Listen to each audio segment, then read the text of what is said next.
Thank you. Senator Patrick. Okay, so just some questions. Is the government aware that that there were purported threats made to ban by the Turkish government to ban Australians? In fact, sorry, not purported, threats made to by the Turkish government to ban Australians from attending the Anzac Day Gallipoli centenary services after New South Wales reaffirmed its recognition of the Armenian Genocide.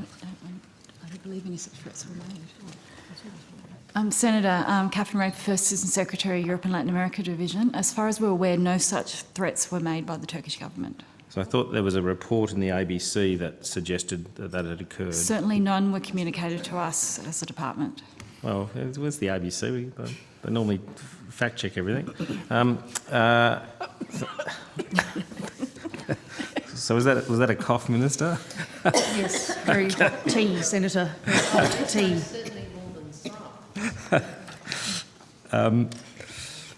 Has there been any attempts by the Turkish government to interfere with Australia's commemoration of the Anzac Day celebrations at Gallipoli at all? No, there hasn't been. We enjoy very good cooperation with the Turkish authorities on all that happens at Gallipoli every year. So obviously there's contention over recognition of Armenian genocide, the Armenian Genocide. Has that been raised in relation to Gallipoli at all with the Turkish authorities? As far as I'm aware, the Turkish government has not sought to connect those two issues.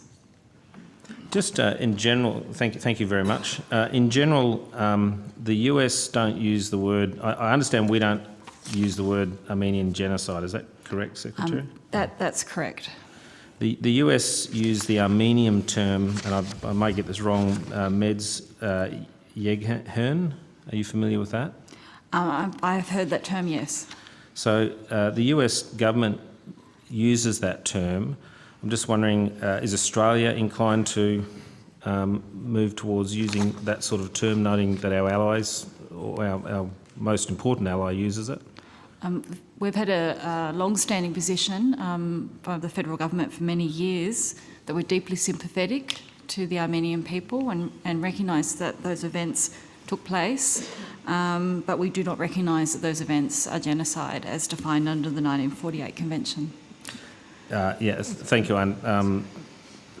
That's clearer in my mind now, but would Australia consider, or has it talked about, moving towards the US position on this? Our position remains as I've just stated, and there are no plans to change that position.